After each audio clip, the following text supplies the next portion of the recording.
Testing. How y'all doing? This is your boy, Lord Thaddeus Cray. This one is going to be a fairly interesting one. It's going to be a very debated topic, to say the least.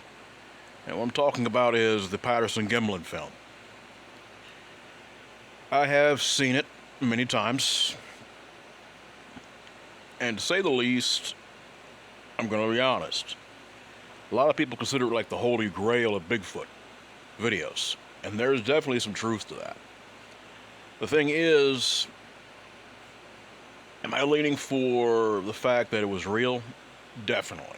Because I'm going to tell you why. It is very difficult to really... You have to understand something. I want to say it was filmed decades ago. And of course, I think one of them came forward and supposedly said it was a hoax. Now, I'm not sure about that. But if it was, it would have to be the best hoax I've seen in my life. I'm going to tell you why. Number one, it seems to be female. The video of the Bigfoot that's supposedly crossing the stream or whatever.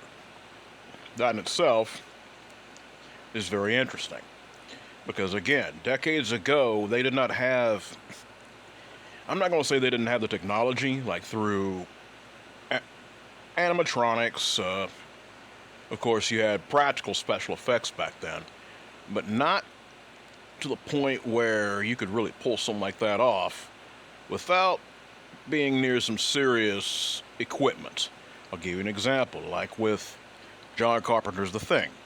The practical effects on that thing were amazing, but that was all done in a Hollywood studio.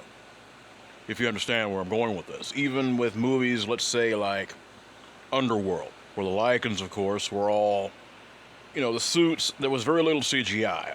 Everything was done through practical effects, at least with the first movie. My point is this. The ability to make such things requires constant supervision as well as the articulated joints of the suits themselves. You can tell if there's a person in them. Whether you like it or not, that's the truth. I'm going to bring up another movie, Doom. Doom, of course, is with The Rock. The movie was cheesy as hell, but I loved the practical effects. I'll be honest with you, especially some of the monsters. I'm just saying, and you can tell that some of the same stuntmen that were in these suits were also in some of the other movies, like I want to say with William Corvinus, Underworld 2. I think the same guy that did William Corvinus was one of the guys that did one of the big monsters in Doom.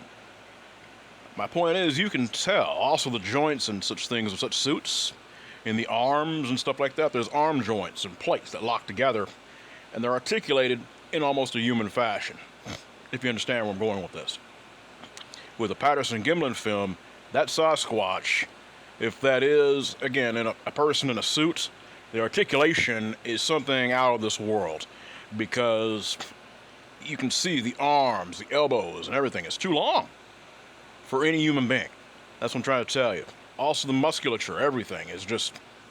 I guess anything's possible. I'm just saying, the way everything is set up, you have something right there which is just not... I'm just saying, anything's possible, you never know, but I'm just going to say, the effort that would have gone into hoaxing something like that would have to be astronomical, and I have yet to really see or come across anyone that would have that kind of resource. And if I remember right, Patterson and Gimlin didn't exactly, let's leave it at this, them boys weren't exactly ever rolling around in dough, if you know what I'm saying. The amount of money, thousands upon thousands of dollars, hell, probably hundreds of thousands today, at least hundreds of thousands to actually be able to pull all that stuff off. I could be wrong. I'm no expert on this, but I'm just going to say, something like that would have to have been seriously funded, as well as just the technology, which would even by today's standards, when it comes to practical animation and effects.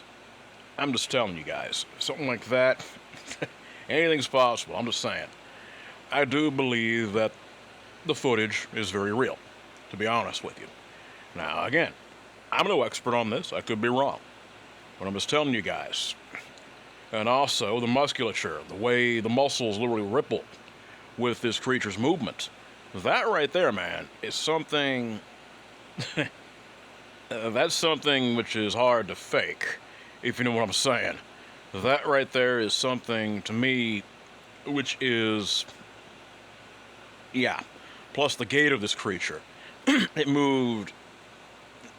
how can I say this? Its stride was a lot longer than a person's. It moved pretty quick. And obviously, I'm just saying, anything's possible. I'm just saying the weight of that suit would have had to be extreme, if it was a suit at all. I'm saying the weight of that type of thing would have to have been astronomically heavy, as well as just a big sweltering mess. And the ease in which that creature moved, I don't think it was faked. That's all I'm saying. Also, you have to understand something. I'm no expert on things, but I've watched behind the scenes of different movies, and of course, I'm going to be honest with you, I'm a movie fanatic in a lot of ways, especially things like Godzilla and things like that. I've seen, of course, the original Godzilla, a masterpiece, but, 1954. But I'm going to tell you right now, I also looked at behind the scenes. Actually, I had a DVD set of the stuff, and I'm just saying, the difficulty in which people have with that type of stuff. And again, you are in a studio where you have equipment, and of course you have accidents, and just all kinds of stuff, and you have all kinds of bloopers and everything else. And for something like that to actually be able to move like that, my point is these suits can weigh, even without a lot of the extra stuff that was back in the day. Suits are lighter now, especially in kaiju movies. But I'm going to tell you right now, even with that, the suits can weigh close to anywhere between 50 to 80 pounds to a couple of them are even like close to a couple of hundred. My point is that a person would have issues moving around that fast in a suit that big. That's what I'm trying to get across. This was definitely, in my opinion, not a fake. Again, take what I say with a grain of salt. I do not believe it was a fake. I definitely believe that they caught something that is very, very fascinating. Even to this day, people cannot 100% debunk this thing. Well, there's been other videos that's like, yeah, easily. Of course, Thinker Thunker's been right and wrong on a couple of things, but I'm just saying, this is one of them things where I definitely agree 100% with him on this. I'm just going to leave it at that. And I'm going to be blunt.